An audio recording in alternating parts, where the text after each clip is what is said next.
Hola, muy buenas tardes. ¿Me escucho? Sí, yo te escucho perfectamente. Habla Buenas Andreina. tardes. Mi nombre es Clara Rojas Belville y en nombre de SOCIEM Udo Bolívar y en Comités Permanentes de Educación Médica SCOM y STEM le doy la bienvenida a nuestra ponencia titulada Telemedicina en pacientes con dolor, un diagnóstico eficaz a distancia. Es importante recordar que para obtener el certificado de participación deberán responder al test que será enviado el día de mañana a esta hora por los grupos de WhatsApp. Sin nada más que agregar, procedo a presentar a nuestra ponente de hoy, la doctora Vilena Molina, quien es médico cirujano egresada de la Universidad Metropolitana de Barranquilla, Colombia, con posgrado en anestesiología realizado en la Universidad del Bosque en Bogotá, Colombia, especialista en manejo intervencional del dolor de la Universidad Recinto de Ciencias Médicas en Puerto Rico. También realizó una especialidad en dolor y cuidados paliativos y es magíster cientiarum en investigación, egresada de la Universidad del Bosque, Colombia. Doctora Vilena, muchísimas gracias por aceptar nuestra invitación y preparar un tema tan importante. Recuerden que al final tendremos la ronda de preguntas y a partir de este momento cedo la palabra a la ponente. Bueno, ¿me escuchan? Bueno, muchas gracias por la invitación. Y es un gusto para mí estar en contacto y en comunicación. Dar muchas gracias a la doctora Andreina Ángeles que me contactó, bueno, por redes sociales y la forma como lo había hecho, pero es de verdad un placer compartir con ustedes nuestra experiencia de Colombia para ustedes y siempre eh, estamos siempre apoyando a la educación médica continua para ustedes. Es importante para mí este mensaje porque el dolor, ¿quién no ha sentido dolor? Es la primera pregunta que nosotros nos podemos hacer. ¿Quién no siente dolor? Todos sentimos dolor. Pero sí, nosotros tenemos que recordar esta definición que acaba de salir de la asociación o de la IAS, que es el dolor. Llevaba 40 años, 4 décadas con el mismo concepto, que era la experiencia emocional y sensorial, que era por un daño, pero en esta nueva, que es la nueva, como la nueva definición de dolor, que vendría siendo esta, vamos a ver que es una experiencia emocional, sensorial, desagradable, asociado a un daño tisular real o potencial. Pero si nosotros miramos cada ítem que está aquí resaltado, está incluyendo a los niños, a los ancianos, a las embarazadas, está incluyendo a toda la población en algún momento, hasta los animales que no estaban incluidos. Pero en general el dolor está siempre desde el punto de vista biológico, psicológico y factores sociales. Y es importante recordar que esta nueva, como la apertura, donde vamos a incluir muchas cosas, la IA siempre está atenta a incluir y actualizar las nuevas teorías que van cambiando, pero realmente se demoraron 40 años y lo que hablamos nosotros con respecto al dolor es muy denso, dolor es difícil y llevo haciendo dolor muchos años ya y cada vez podré decir que es un reto. Y ahora, un reto a través de la pandemia. Cuando hablamos de la pandemia es, ¿qué pasa? Estamos todos en casa y hablando de Latinoamérica, estamos con una situación que nosotros no tenemos como toda la estructura, tanto en hospitales, ni todos los recursos económicos para que un país no termine enfermo. ¿Qué estamos haciendo desde la consulta en dolor específicamente y muchas especialidades como pueden ser otorrino, pueden ser todas las especialidades, ortopedia, dermato, pero si nosotros vamos a qué dice toda la historia, hablamos de que la historia de la telemedicina lleva muchos años en el mundo y específicamente en Latinoamérica lleva 20 años tratando de organizarse. Los países que tienen muchas estructuras y hoy está haciendo una legislación para que la telemedicina sea realmente una estructura para todos nosotros y que para que todos los pacientes puedan acceder a este tipo de consulta desde la casa. Entonces, si nosotros hablamos desde 1957 hasta el 2020, que es nuestra pandemia del COVID, y que al final, fíjense, nosotros nos estamos comunicando en este momento, Colombia, Venezuela, y así sucesivamente a otros países que seguramente nos van a escuchar, y es tener en cuenta que nos une y cada vez es algo mejor y sacar la mejor estrategia. Cuando hablamos de la evolución del Internet, del primer satélite, hablamos que fue en 1957, y si vemos en esta estructura, en el 2001 se hizo la primera cirugía robótica desde otro lado, hicieron colecistectomía desde la distancia. Y así siempre los estudios en psiquiatría en el año 1959 de la telemedicina fue generada desde teleconsulta y se hicieron estudios. ¿Qué es lo que nos hace la telemedicina en este momento? Y es el enfoque de esta conferencia, es decir, cómo llevamos el dolor a nuestras casas y cómo hacemos fácil, si es difícil hacer diagnósticos, ahora hacer un adecuado diagnóstico desde la casa. Pues muchas veces es la estructura de ese paciente que va a la urgencia, de ese paciente que se queda en casa o aquel que solamente le podemos reformular algún tipo de medicamentos. Es importante que aquellos lugares remotos o que es de difícil la práctica, entremos a ese mundo de la telemedicina. Y como en toda el área del área andina, y aquí menciono también Venezuela, ¿sí? Tenemos que la estructura de que está desde el 2000, en algunos países tenemos mucho más tiempo buscando esta estructura, pero sí tener en cuenta que cada vez la idea es que la telemedicina tiene una disminución de los tiempos de atención, que nuestros pacientes no tengan demoras en la atención. Sobre todo recordemos, pues aquí en Colombia tenemos la reformulación de los opioides mes a mes y nuestros pacientes con opioides no se pueden quedar sin estos medicamentos y es importante la estructura de ellos. Entonces, diagnosticar precozmente, tratar oportunamente y mejorar la calidad del servicio. Desde la telemedicina, herramienta eficaz para hacer un diagnóstico y tratamientos a distancia. Si yo hago un buen diagnóstico, voy a tratar bien a mi paciente. Si yo no hago un buen diagnóstico, este paciente va a quedar maltratado, con complicaciones, y el paciente puede tener alteraciones sociales en su entorno familiar y en su calidad de vida.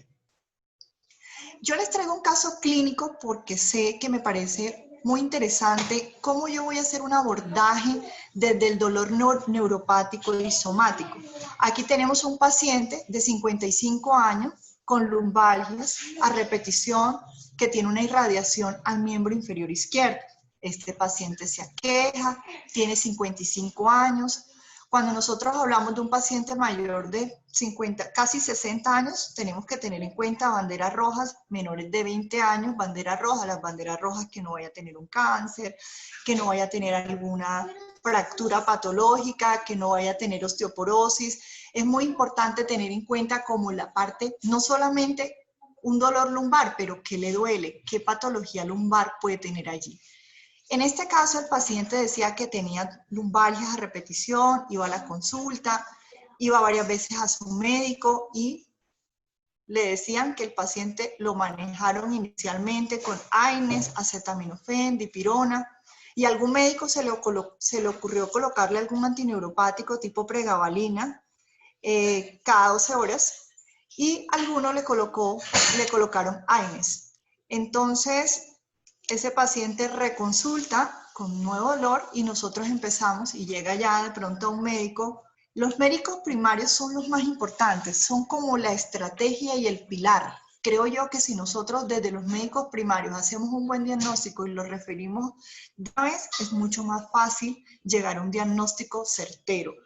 ¿Qué hacemos? Muchas veces con una radiografía miramos cómo están las cosas. Si no tenemos una resonancia, porque muchas veces no hay el factor ni que el paciente esté en otro, miramos su parte semiológica. No nos olvidemos que la clínica prima más que una radiografía o una resonancia. Para nosotros, desde la teleconsulta, nosotros tenemos que tener en cuenta que ese paciente muchas veces tiene que estar acompañado, si es un adulto mayor, con ropa cómoda, con una silla, porque así podemos ayudar. Normalmente los pacientes tienen dolor nociceptivo y neuropático, que son dos tipos de dolores. Ya lo vamos a ir desarrollando en el transcurso de la conferencia, porque el enfoque de hoy son los dos tipos de dolores. y entonces el paciente no tiene un buen control del dolor y aparentemente tiene hernias discales pequeñas, pero también tiene una artrosis de sus articulaciones lumbares. En la columna nos encontramos con hallazgos que le duelen, entonces le decimos al paciente, tóquese. Desde la teleconsulta nosotros podemos mirar la marcha del paciente, si tiene una marcha que cojea, le podemos preguntar ese tipo de cosas porque él no se puede hacer un reflejo, el paciente muchas veces le podemos mirar que si tiene disminución de la fuerza, porque todo lo que nosotros hacemos dentro de la consulta es mirar fuerza, reflejos, sensibilidad, si tiene toda la parte motor bien y la parte sensitiva bien. Entonces, ¿a qué llevamos con este enfoque? Que nosotros tenemos que tener adecuadamente, semiológicamente bien estructurado. Muchas veces los dolores lumbares son mecánicos en un 80%. Pero si tenemos que un paciente ya tiene 4 meses de este dolor, reconsultando a nuestras urgencias, algo pasa. Alarma, algo pasa. Por lo menos tenemos que tener una radiografía para mirar que no tenga alteraciones musculoesqueléticas desde el punto de vista biomecánico de la columna, como puede ser una escoliosis, que tenga discos disminuidos, y ya miramos esa parte y solicitar una resonancia. Y aquí los objetivos que tenemos que planear es reducir el dolor, mejorar la función del paciente y mejorar la calidad de vida. Esto es nuestro objetivo como especialistas o como médicos primarios, y saber identificar a qué estamos enfrentados. Cuando hablamos del dolor neuropático, es uno de los temas más densos primero de diagnosticar, y nosotros identificamos, normalmente las lumbalgias son nociceptivas, o sea, lo localizado. Pero cuando ya un paciente tiene más de 3 meses, que eso es otra cosa que tenemos que tener claro, después de 3 meses ya no es un dolor agudo, sino que se va subagudo de 3 a 6, después de 6 ya se va a cronificar. La prevalencia en la población total es de 6 a un 10% en la población general. Probablemente tenemos que recordar que cada vez vamos a envejecer más, o sea, no vamos a morir tan jóvenes. El promedio de vida a nivel mundial es por encima de 75 años, y también si vamos a vivir más, vamos a estar expuestos a cáncer, vamos a estar expuestos a enfermedades degenerativas de la columna, a enfermedades como la diabetes, y generan dolores neuropáticos, y que nosotros tenemos que tener en cuenta un diagnóstico y herramientas para poder hacer. ¿Qué es un dolor neuropático? Un dolor neuropático son los cambios nociceptivos, son los cambios del sistema somatosensorial, o sea, de los nervios tiene que haber involucrado un sistema nervioso. En este caso, que me parece muy específico, el paciente describía un dolor hacia una pierna, muy radicular, de características L4, L5, coloquemos un dermatoma que se va por la cara lateral de la pierna y va hasta la parte hasta el pie. Entonces, es importante hacer un diagnóstico diferencial de esto. Otra cosa que hay que tener en cuenta es si es un dolor neuropático de origen central, como hoy tenemos, que son las fibromialgias. Los pacientes que tienen accidentes cerebrovasculares también pueden generar un dolor de origen central. Tenemos también miembros fantasmas dolorosos cuando los pacientes son amputados. Y tenemos también lo periférico, por ejemplo, las neuralgias del trigéminos, tenemos neuropatías diabéticas dolorosas, neuralgias posherpéticas. Es muy, muy importante hacer los diagnósticos diferenciales. ¿Tienes dolor neuropático? Sí o no, lo tenemos que hacer. Y otra cosa, tener en cuenta el carácter crónico. Ya está crónico, por encima de 3 meses, ya pensar que ya no es un cuadro agudo, es un cuadro que ha tenido múltiples visitas al especialista. El paciente tiene que tener una relación médico-paciente y siempre creerle, cuando un paciente reconsulta tanto, algo tiene. Así sea desde el punto de vista emocional. Nunca decir, ese paciente no lo tiene. Y nosotros la mejor manera es cuánto tiempo tiene el dolor, cómo es el dolor, ¿sí? El dolor agudo, por ejemplo, por encima menor de 3 meses, y un dolor crónico por encima de 6 meses. Si ya un paciente lleva 1 año con eso, digan que es crónico. O sea, ni siquiera es agudo, es crónico, de entrada. Y es importante, ¿qué tiene?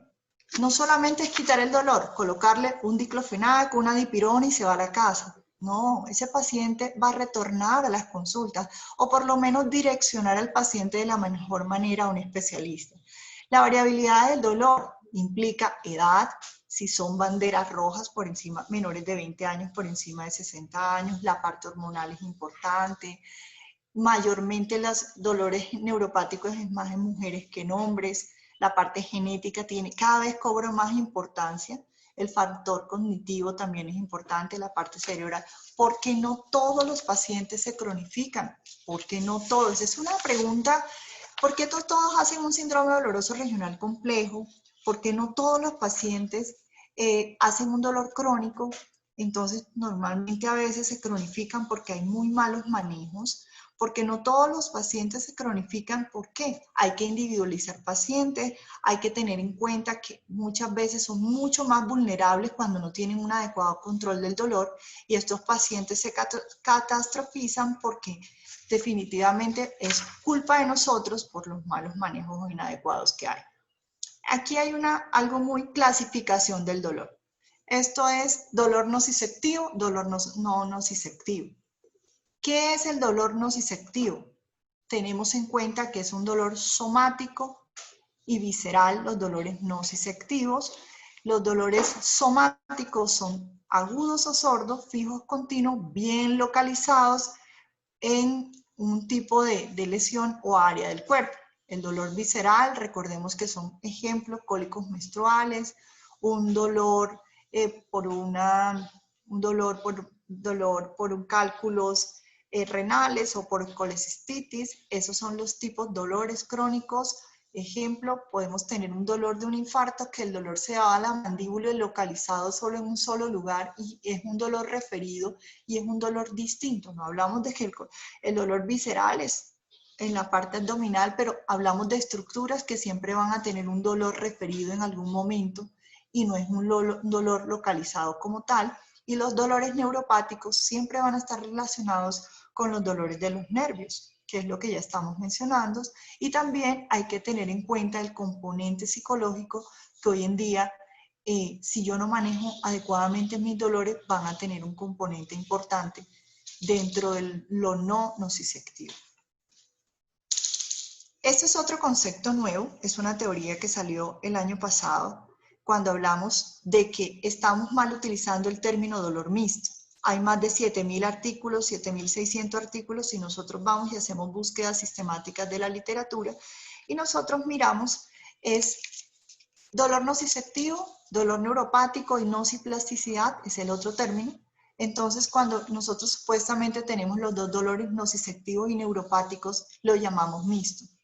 ¿Es un error? Bueno, es algo que no está definido dentro de la IAS. Dolor mixto no está definido.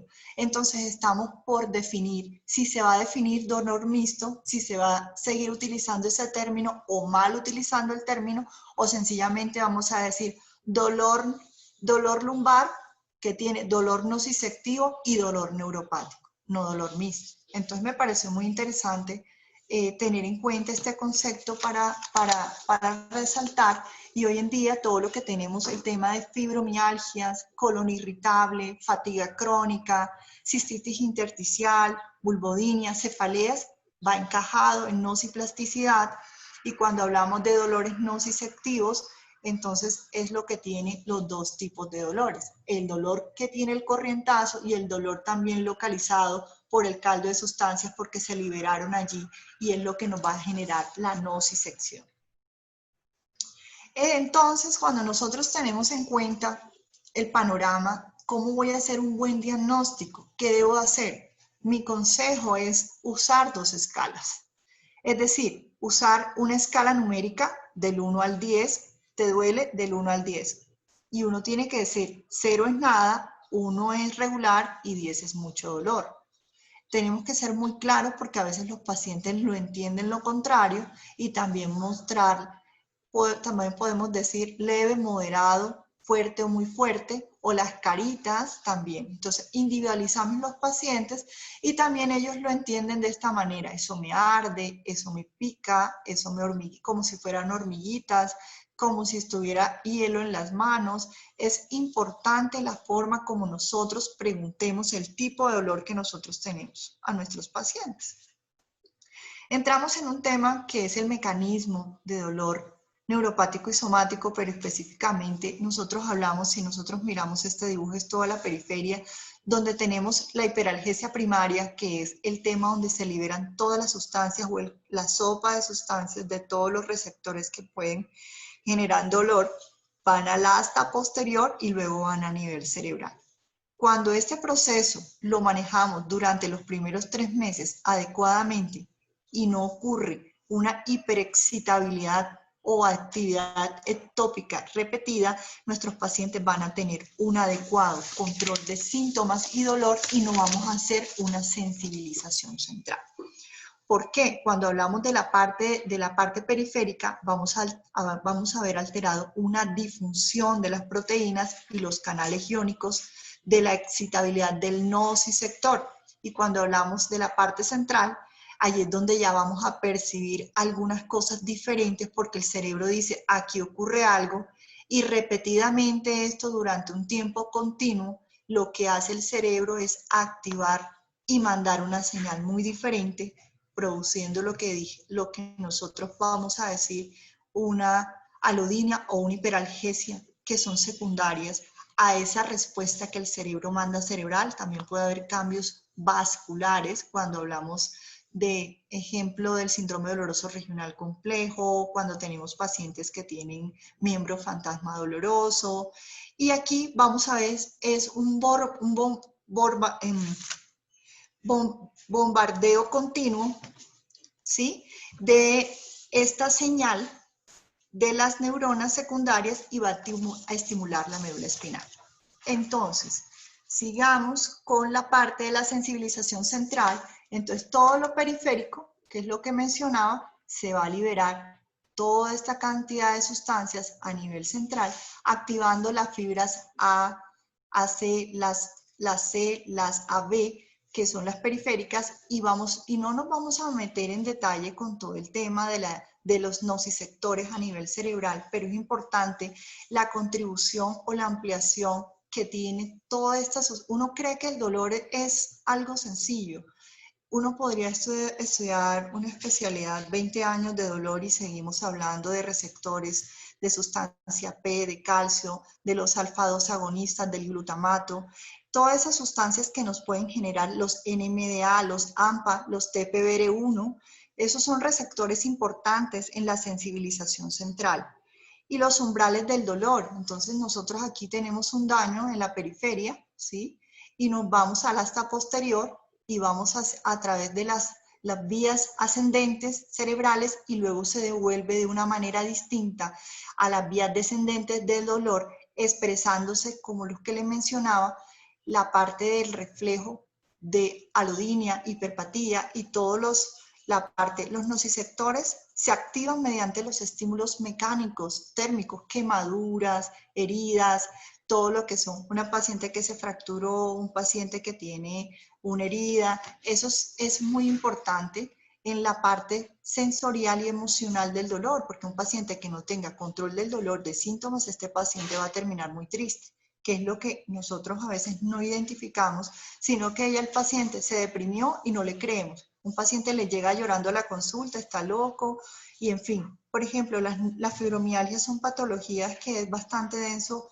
la parte de la fisiopatología y es un proceso de verdad real, pero todavía falta mucho por estudiar de esas patologías de nociplasticidad. El diagnóstico de dolor neuropático, entonces hablamos que hacemos una adecuada historia clínica, ¿sí? Miramos la distribución, si tiene una distribución. Otro que es muy fácil cuando tenemos neuralgias posherpéticas, que es un dolor neuropático localizado, o nuestro caso inicial, que fue un paciente que tenía hernias de discos y tenía una distribución a través de un dermatoma.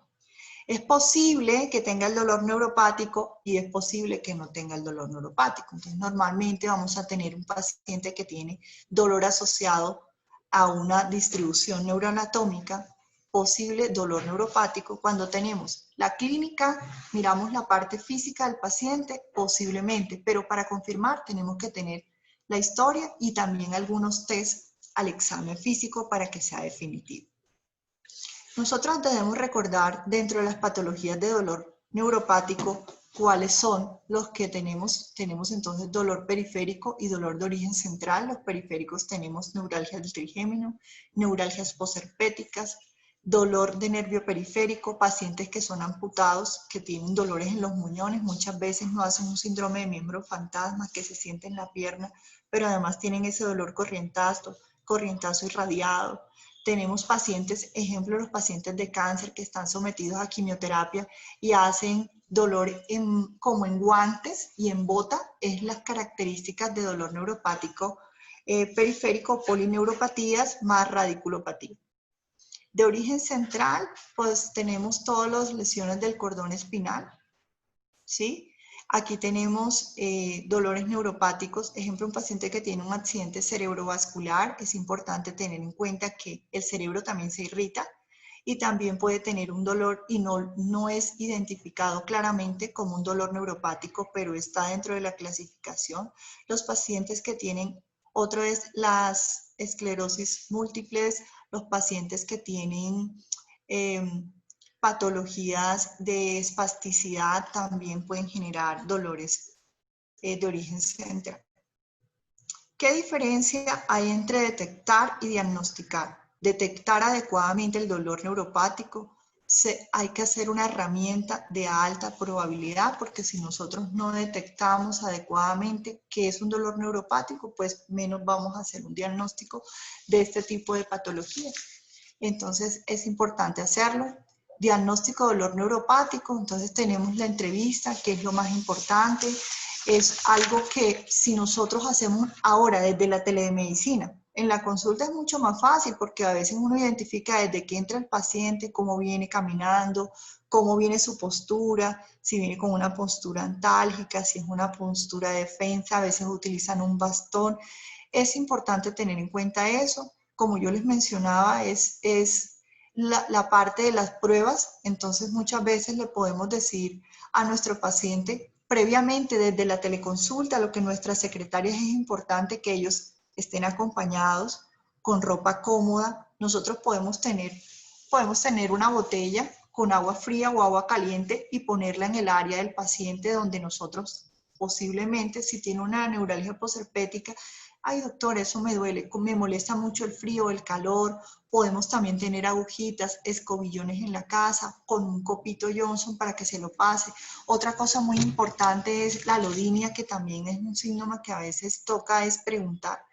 Y antes de la consulta nosotros tenemos que tener en la telemedicina, revisar las historias clínicas y mirar las historias clínicas de nuestros pacientes, revisar si hay alguna clínica, una historia clínica previa, si tiene algún examen clínico previo, porque una consulta de primera vez es un poco más difícil. Muchas veces nosotros podemos decirle a la familia que nos envíe los paraclínicos para organizar un poquito antes de sentarnos, porque muchas veces son personas mayores y no logran hacer una adecuada consulta. Permitir conocer al paciente y darle confianza y orientar el procedimiento. No es fácil, pero esto se va a convertir, esto vino a quedarse, y esto a ustedes, muchos que están estudiando medicina, algunos que están empezando a trabajar en el área, creo que es una herramienta muy eficaz a los pacientes que viven muy en la periferia, que no tienen ninguna forma de acceder a los médicos, y es una de las grandes estrategias para este siglo. Y las pandemias, no todo es malo y hay que mirar desde la distancia cómo podemos ayudar a esos pacientes. Es disponer, entonces le decía, toda la parte semiológica, nunca olvidarnos de eso. Puede variar mucho y sobre todo el diagnóstico neuropático es un poco difícil, pero si nosotros somos muy semiológicos nos vamos orientando. Y si tenemos alguna duda le preguntamos al familiar para que nos pueda ayudar. Importante tener una cámara o por lo menos un WhatsApp por WhatsApp también se puede hacer. Pero cuando es una primera vez y no tenemos historia clínica ni nada, yo creo que es solicitar a la familia que nos pueda ayudar desde un computador o de una llamada telefónica con WhatsApp para poder identificar al paciente. Es mucho más fácil. Entonces, revisar la historia clínica, eso es lo que le mencionaba, la lateralidad, cuál le duele, la fascia, dónde le duele, la rodilla, el tipo de dolor. Entonces, vamos orientándonos. No, doctora, me duele la nalga, me duele la rodilla. Al caminar me duele la planta del pie. Entonces, ahí vamos nosotros orientando nuestra historia clínica, que es lo más importante. El paciente se incrementa el dolor cuando está sentado, cuando camina más, cuando me acuesto a dormir sobre un hombro. Entonces, es importante el origen, la posición, desde cuándo es el dolor, la intensidad del dolor, características del dolor, cuánto llevamos este dolor, y así es lo más importante. Y aquí pues yo le muestro como el lenguaje del dolor neuropático que muchas veces los pacientes no lo saben expresar. Un tema que es dolor, ¿qué es la alodinia? La alodinia es algo que supuestamente puede que el paciente ni se haya cortado ni se haya golpeado y puede generar, ¿y qué lo puede generar? Una alodinia lo puede generar una hernia que tenga cervical y siente hipoestesia en un dedo, no siente el dedo. El roce del viento molesta, la sábana o la ropa molesta y eso es lo que se llama alodinia. Por eso lo expreso acá con una plumita que seguramente a una persona normal es imperceptible, pero un paciente que tenga alodinia va a sentir algo diferente, molestia. Los corrientazos, la quemazón, los chuzones. Paciente que tiene un túnel del carpo, que ya tiene un dolor crónico, entonces tiene también parestesias, hormigueos en las manos, o algunas personas sienten diferente. La taxonomía del dolor, entonces es importante el hormigueo, las disestesias desagradables, que son las vibraciones, hiperalgesia es un dolor exagerado, la alodinia, el roce de las sábanas que ya se lo vengo manifestando, hiperpatía puede lastimarse y sigue doliendo por mucho tiempo. Los síntomas negativos después de cierto tiempo ya vamos a sentir es hipoalgesia, hipoestesia y anestesia, que es totalmente diferente al otro tipo de dolor. Pero esto hay que tenerlo en cuenta y como las herramientas para ayudar al diagnóstico, entonces si hablamos de hiperestesia al frío, un cubito de hielo. Si tenemos la alodinia, pensar en un hisopo o con uno le dice, pásese el área por una sabanita y el paciente lo siente. Cuando tenemos un paciente podemos decir, puede ser un bolígrafo o un objeto que va a presionar el área, que puede ser la hiperestesia para expresarlo.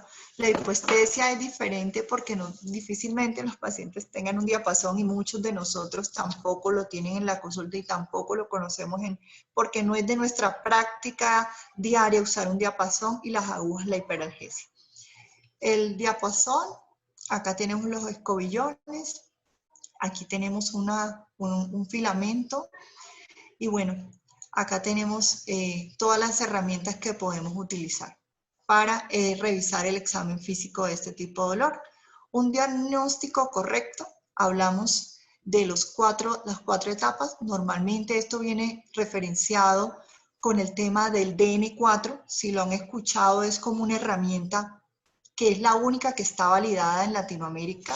El DN4 es una de las herramientas para el dolor neuropático y que tienen que considerar en esta herramienta 4 cosas. Es corto, sencillo, fácil. Entonces, primero la historia clínica del paciente, distribución del nervio, si es un dermatoma, si es periférico, exploración física, lo podemos hacer desde la teleconsulta como se los expliqué y en la consulta como lo hemos aprendido. Igual, la teleconsulta no nos pone diferentes como médicos, seguimos siendo médicos desde la distancia y presenciales.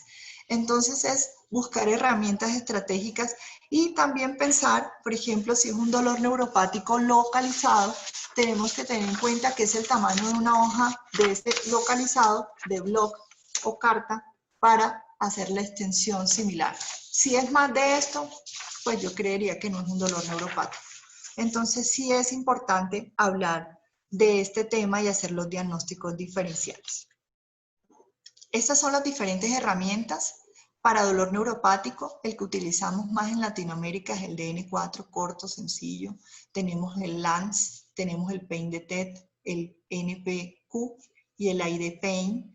Estos son las múltiples síntomas que pueden presentar el paciente: ardor, descargas eléctricas, hormigueos, entumecimiento, frío, dolor, hipoestesia. Entonces sí es importante que ustedes lo tengan claro, que existen muchas herramientas aparte del diagnóstico clínico para identificar este tipo de dolores. Esto, a medida que ha pasado el tiempo, hemos venido haciendo estas herramientas y cada vez desde el 2001 tenemos LANS, tenemos el Neuropathic Pain cuestionario, que es del 2003, el DN4 del 2005. Hecho el DN4, Bauxira, que es uno de los, como de las personas más importantes del grupo de Europa. Recordemos que en el mundo existen 5 grupos de dolor neuropático: están las canadienses, los americanos, los latinoamericanos, y en Europa hay 2 grupos especiales, y este señor pertenece al grupo especial de dolor neuropático. Esta escala salió en el 2005. Tenemos el otro, que es ID Pain, que es del 2006, y el Pain Detect, que es bonito. Ese es lindo porque recordemos que lo podemos dar desde fuera del paciente en la consulta y él va llenando el cuestionario, o después cuando nos regrese es importante porque él va a señalar el área. Aparentemente es largo, pero es corto porque nos ayuda a nosotros a hacer un adecuado diagnóstico. Pero lo malo es que no está validado a nuestro idioma o a nuestra jerga. Estos son los diferentes como descriptores entre dolor neuropático y nociceptivo, y el dolor neuropático es muy diferente, que es el corrientazo, el quemonazo.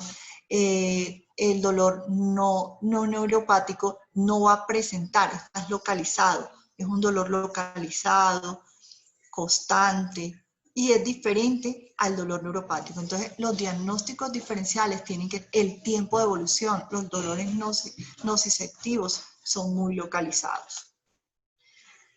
Entonces, es importante identificar, para hablar un poco de tratamiento, voy a hablar un poco de tratamiento, pero direccionado al dolor neuropático. No voy a hablar mucho del dolor somático, que sería un tema muy largo porque nos tocaría hablar todo el tema de AINES y todo el tema.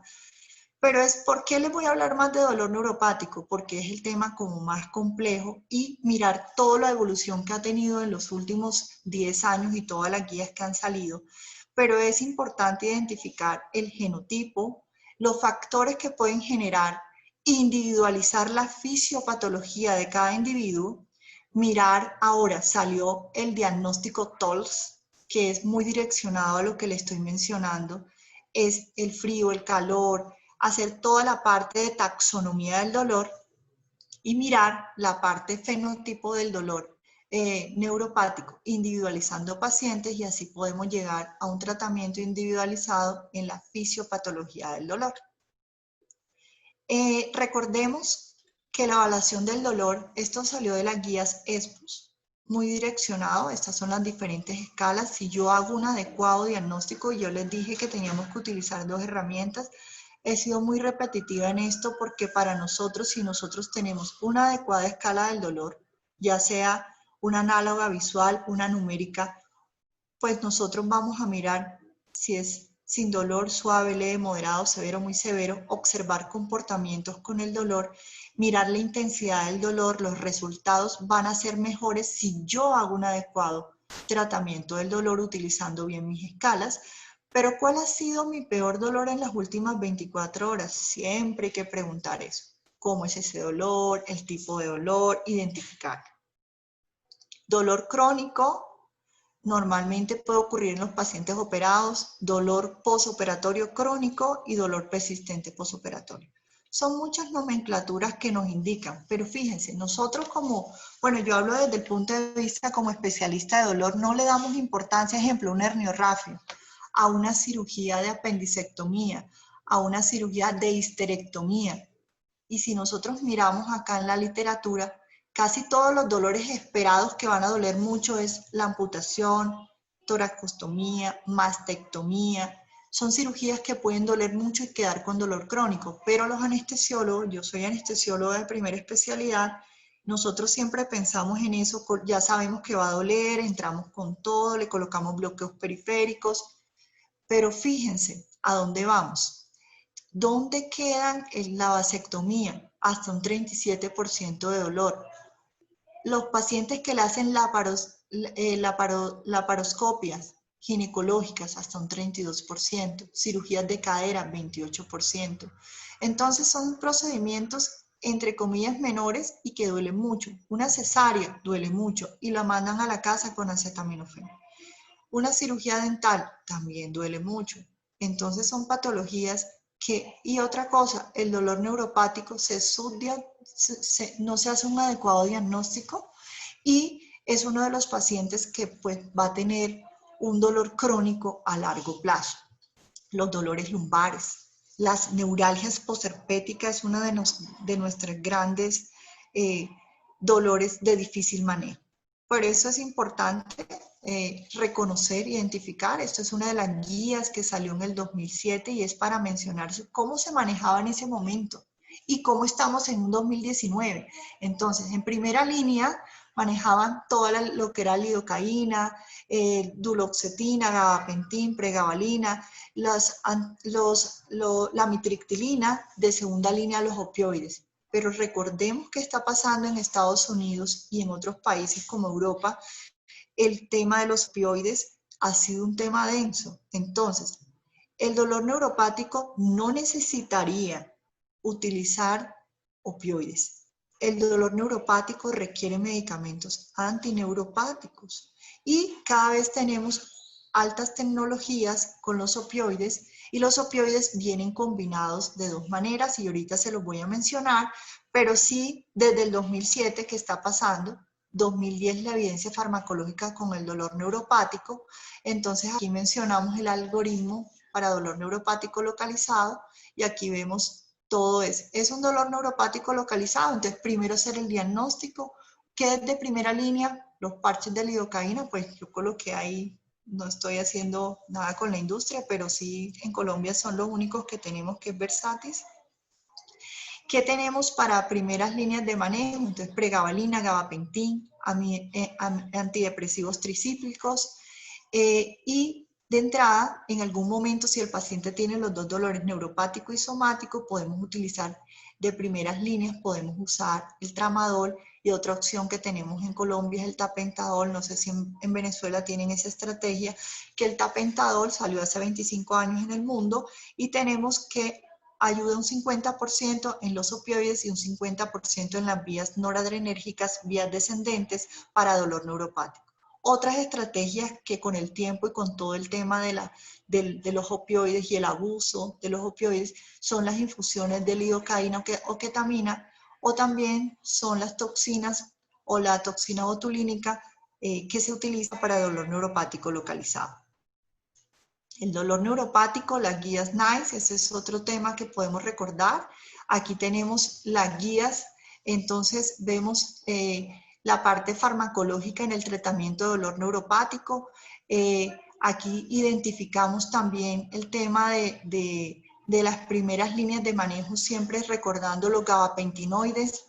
Y también tenemos el tramadol, la crema capsaicina y los opioides. Cada vez el tramadol siempre ha sido de segundas líneas y hoy por hoy sigue siendo de segundas líneas. Para dolor neuropático localizado podemos tener de primera línea todos los tópicos, que la capsaicina en Colombia encontramos cremas de 0.025, 0.75 y en el mundo tenemos capsaicina parches en Europa que se consiguen ya en concentraciones mucho mayores, que tienen mucha evidencia para la neuralgia posherpética. Los opioides estamos utilizando tipos combinados, los opioides puros se dejan ya para cáncer. Y bueno, seguimos con las revisiones de los diferentes artículos en la literatura y aquí tenemos las recomendaciones del 2015, que son como las más recientes por el grupo de ATA del dolor neuropático localizado, para que lo tengan en cuenta. Entonces, primeras líneas de manejo tenemos pregabalina, gabapentin, antidepresivos tricíclicos, duloxetina, venlafaxina y segundas líneas de manejo tenemos tramadol, los parches de lidocaína y capsaicina, pero esto es para dolor neuropático localizado. Y terceras líneas, cada vez los opioides, si se dan cuenta en lo que revisamos 2007 y 2010, los opioides estaban en segundas líneas y en el 2015 ya pasaron a terceras líneas de manejo.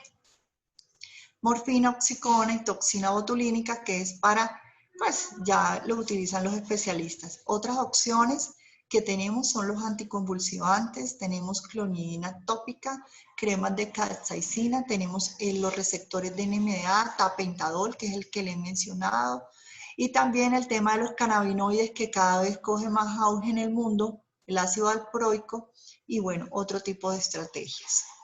Este es el último artículo, bueno, hay muchos artículos, pero voy a traer referencia a este artículo que se hizo en el 2019, que es como el más actualizado con respecto a las guías de manejo para dolor neuropático.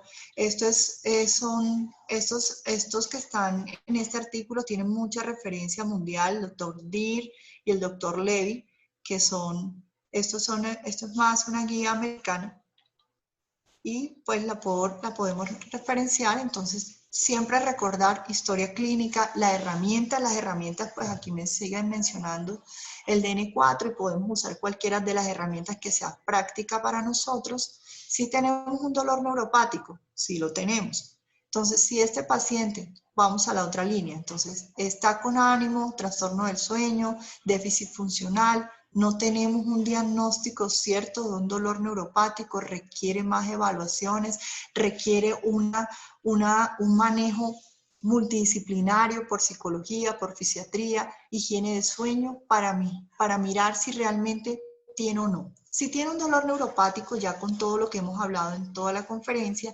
entonces tenemos primeras líneas de manejo, tenemos los antidepresivos cíclicos, aquí tenemos las duloxetinas, inhibidores de serotonina y noradrenalina, gabapentinoides, que es pregabalina y gabapentin, y tenemos también aquí la amitriptilina, y lo tópico, que son la lidocaína, parches o la capsaicina. Otra opción de las segundas líneas de manejo, aquí tenemos, bueno, entonces lo podemos manejar de 4 o 6 semanas de prueba, segundas líneas o respuestas inadecuadas después de utilizar solo gabapentinoides, sin utilizar tramadol ni nada de esto. Por eso tenemos que ser, es solo neuropático, porque cuando ya tenemos un dolor combinado neuropático y somático, uno podría darle la ventaja o la estrategia, si el dolor es muy severo, hacerle una opción de tramadol titulado, no empezando con 10 gotas, sino 5 gotas cada 8 horas y con rescate de 2 gotas, combinación de las primeras líneas. Entonces aquí,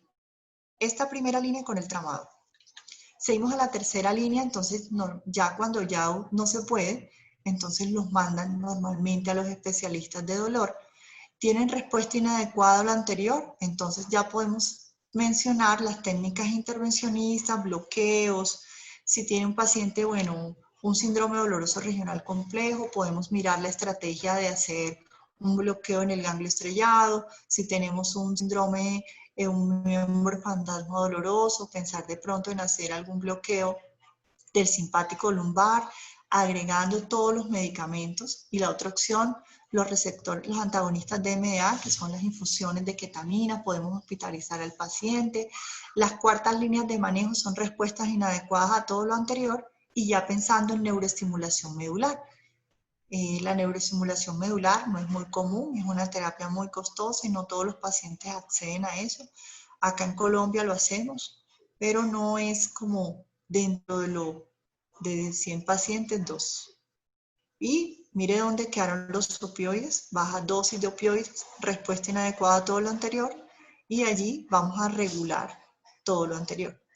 Es importante estar mirando la inadecuada alteración a la neuromodulación, siempre pensar las estrategias de manejo, siempre pensar en el tema si estamos haciendo las cosas bien, si le estamos explicando al paciente bien. Normalmente lo que uno espera en dolor neuropático es un alivio del 40 al 50% de alivio del dolor.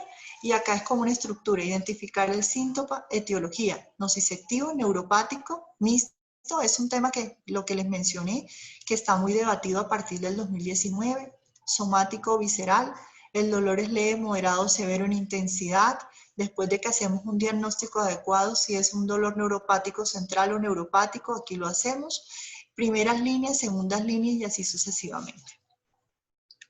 Mi dolor se ha ido, tengo la esperanza de una vida casi normal, es como el día y la noche. Lo que yo les digo a ustedes es que la tecnología es un siervo útil, pero es un amo peligroso. La tecnología, la telemedicina vino a quedarse en el mundo, es un modelo de atención en pacientes con dolor crónico y es importante tener en cuenta para ustedes que la telemedicina será una gran estrategia para todos. Muchas gracias y estoy aquí atenta a sus preguntas. Buenas. De verdad que muchas gracias, doctora. Excelente la información. Sí, en efecto, por el chat tenemos varias preguntas. Primero que nada, la felicitan por su ponencia. Ay, Y gracias. la primera pregunta. Andy Cedeño pregunta, doctora, ¿qué eventos podrían desencadenar o empeorar un dolor neuropático? Quiero verlos, si puedo ver. Bueno, el dolor neuropático, como les mencioné, es un reto terapéutico. El paciente con dolor neuropático, uno, que no tenga un diagnóstico clínico, ¿cuál es la causa de su dolor? ¿Sí? La causa de mi dolor puede ser una hernia que no se ha solucionado, que no han llevado a cirugía. Otra de las patologías de muy difícil manejo son las neuralgias posherpéticas que se activan. Ellas se activan. Es un paciente que está 2 semanas muy bien y de repente sintió un corrientazo, un quemonazo, pero recordemos que el herpes zóster vive en el ganglio de la raíz dorsal y dependiendo de las emociones del paciente se puede activar o no. Lo que veo que normalmente en mi consulta es que mis pacientes con dolor neuropático, uno, no se toman los medicamentos como uno se los ordena y ellos, yo siempre les diré que es una enfermedad, el dolor de ellos ya es una enfermedad y que es lo que nosotros tenemos que evitar. Los dolores neuropáticos y somáticos muchas veces en estos pacientes porque se inflama también.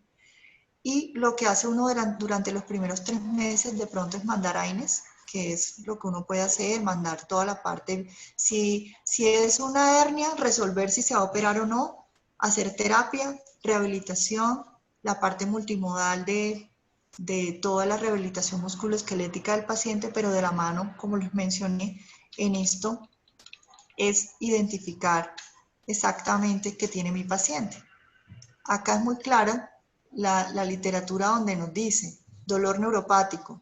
Entonces, si es un diagnóstico incierto, ahí es donde nosotros vamos a qué tiene el paciente para irnos a toda la parte de multidisciplinaria, identificar si es un dolor, puede ser un cáncer, puede ser un paciente que tiene banderas rojas en edades extremas, menores de 20 años o mayores de 60 años, descartar patologías oncológicas. Cada vez estamos más expuestos a exposiciones y a partes externas que nos pueden generar. Pero bueno, en conclusión, el dolor neuropático es dependiendo la causa que no ha sido manejada, la puede exacerbar en algún momento.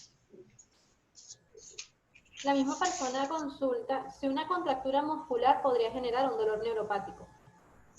Recordemos que el dolor neuropático, una contractura muscular, puede ser un dolor neuropático localizado, hablamos de herpes zóster, una amputación de un dedo, podemos tener acá túnel del carpo, pero una contractura como tal, sola, porque hizo un ejercicio mal, eso no es dolor neuropático. Eso es un dolor somático, porque es un dolor que está allí localizado, se rompieron fibras, luego se hace un masaje adecuado, analgésicos, y se manejó, y pues es un dolor no neuropático, sino nociceptivo. Muchas gracias. Irene Maribel pregunta, ¿de qué manera se puede tratar el dolor en miembro fantasma a razón de un osteosarcoma? Cuando hablamos de osteosarcoma, uno normalmente tenemos que estadificar el cáncer. Los osteosarcomas cuando ya son quirúrgicos está bien estadificado, pero hay que tener en cuenta estos pacientes hacen muy fácil, si es en miembros, ya sea hombro, rodilla o miembros inferiores, estos pacientes pueden hacer metástasis fácil pulmonares, entonces siempre estar muy pendiente de eso. Y los dolores neuropáticos, como siempre se los mencioné, los antineuropáticos, y acá lo menciono, así se maneja.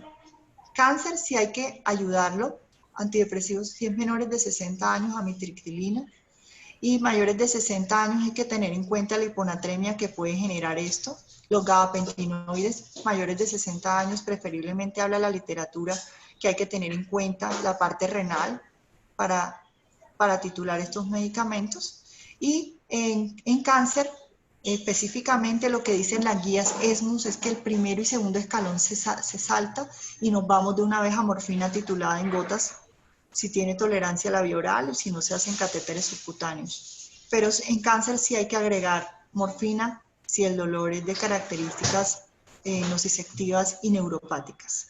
Pero también pensar precozmente, como habla esta diapositiva, en terapias intervencionistas, y si es una pierna como tal, hacer un bloqueo simpático lumbar para bloquear la respuesta simpática de la extremidad.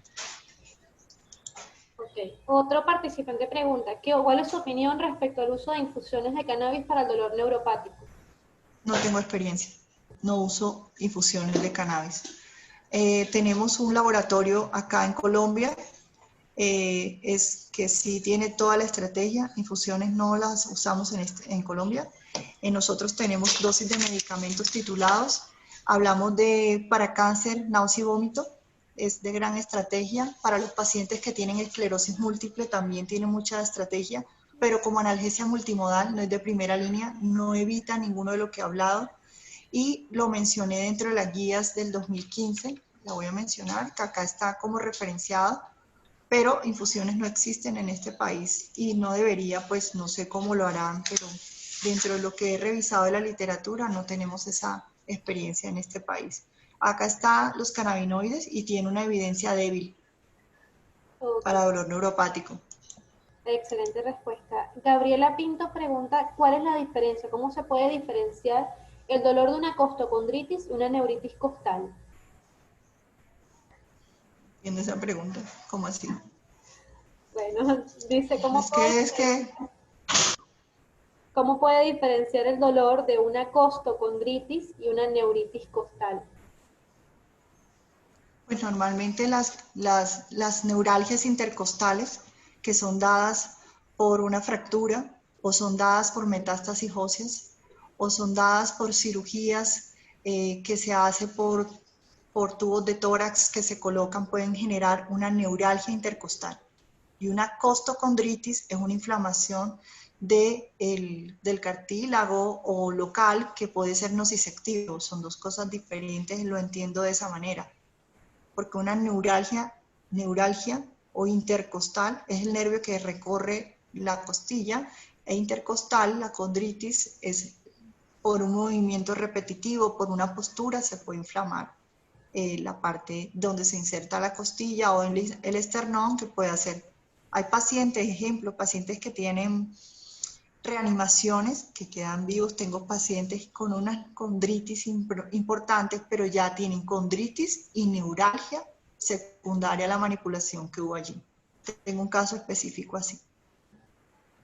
Por último, tenemos otra pregunta que dice, ¿qué tipo de dolor sería el síndrome de hombro doloroso y cuál sería su tratamiento?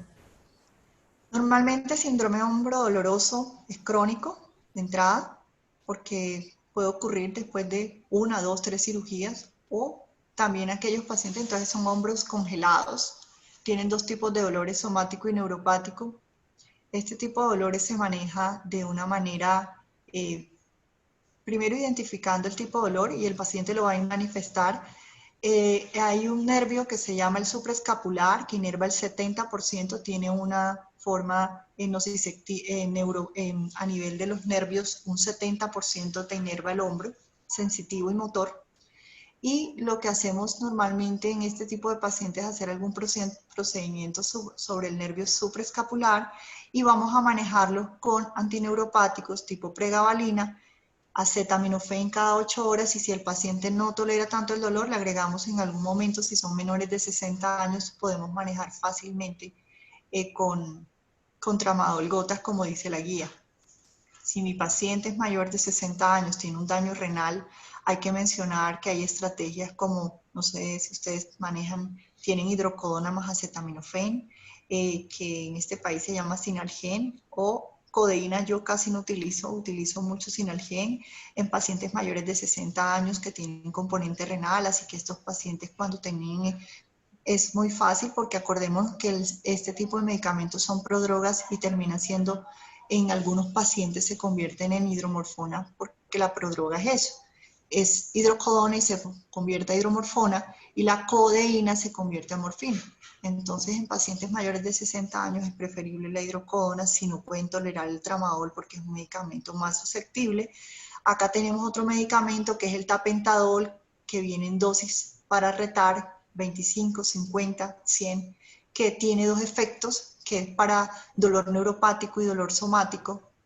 Para dolor neuropático porque actúa en las vías descendentes nociceptivas, y noradrenérgicas, y por ahí nos puede ayudar como dolor neuropático. Entonces es tener como las herramientas, y cada medicamento tiene un porqué. Pero sí, los dolores crónicos de hombro, sí hay que acompañarlos de hacerle alguna infiltración. Acordemos que el hombro tiene varias articulaciones y puede ser, son articulaciones pequeñas y tienen muchas estructuras que pueden doler y muy fácil pueden hacer artrosis. Muchísimas gracias, doctora, por habernos acompañado esta tarde. Ya no hay más preguntas. Para nosotros es un placer seguir fomentando la educación médica continua y actualizada. Y para Ay, nuestros gracias. participantes, no, Muchas gracias. okay. Siempre para ustedes lo que necesiten. Para nuestros participantes, recuerden que el video quedará disponible en la plataforma de YouTube. Se estará avisando por el grupo cuando se suba. Y mañana a esta hora estaremos compartiendo el texto. Que tengan muy buena tarde. Gracias. Gracias a todos por las preguntas. Bendiciones y siempre a la orden desde acá.